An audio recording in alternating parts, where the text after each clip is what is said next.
Welcome back on this Tech Tuesday. Digital privacy has become a big concern as many employees are now working from home without some of the safeguards of their office tech.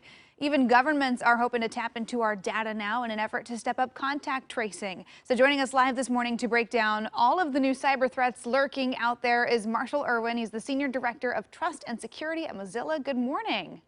Good morning. Thank you for having me. Absolutely. Thanks for being here. So I want to start by just talking about how important digital privacy is as we are seeing more people working remotely on their own, sometimes on their home computers now. Mhm. Yeah, digital privacy is more important now than ever before. One thing that a phrase we often hear today is that online life is real life. It's the basic idea that today the internet isn't just a tool that you use, it's actually part of who we are.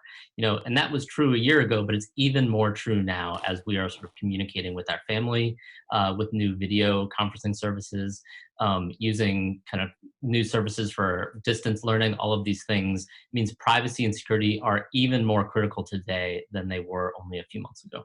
Marshall, are we seeing any new security threats popping up that are specifically related to this coronavirus pandemic? Yeah, so we're seeing a lot of kind of evolving threats. I think they're actually quite similar to what we saw before, but it all feels so much more present in our lives. For a long time, we've known that there were serious privacy risks across the web. Serious problems with the security of a lot of the tools that we're all using on a day-to-day basis. But before, that was another problem. That problem was over there. Today, we are using these video services. We are using services that we might be trapped on, feel like it's the only way we can communicate with our friends and family. But at the same time, we know that there are security problems in those services.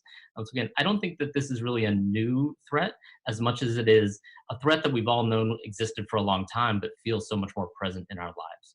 Sure. So let's talk a little bit about contact tracing as we Mhm. look to Yeah. get ready to reopen here. There's discussions about being able to track people who may have potentially been exposed. So I know Mhm. we've had people talk about being asked to give their phone number or their email when they go out to a business or a restaurant, or there's new apps that might help with that. So what kind of pieces of contact information should we really be trying to keep private here? What are some safer ways to be contacted that we could give out if we're asked to for contact tracing?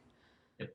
Yeah, so the basic idea with contact tracing is that if you become infected, you can talk to a medical professional and let them know who you have been in contact with. And that allows those medical professionals to then get in touch with those people as well, find out if they need to be diagnosed or seek medical help. Pretty basic traditional idea there. So the idea with these new contact tracing apps is you're providing a tool that will help those medical professionals get the information that they need. And some of these apps can be much more invasive than others. And so some of them will just provide you the medical professionals with your name. Some of them will provide them with your location information about essentially where you have been as you've traveled around. And others will provide your location information and information about all of the people that you've been in contact with. And that can be pretty invasive and has some serious privacy risks associated with it. Yeah, are there some ways that we can be, before we download one of these apps, like something we should be looking for to kind of understand how much information is being asked of us? Yep. Yeah. So a few basic standards that we think should exist. All of these apps should have privacy notices, and you should be able to read them and understand intuitively exactly what it's going to collect and who that information is going to be provided to. And if you can't look at it really quickly and understand that, then you probably shouldn't use the app. Another important standard that we at Mozilla think is really critical is that all of these apps should be open source. And that means the code that is used to build the app is publicly available.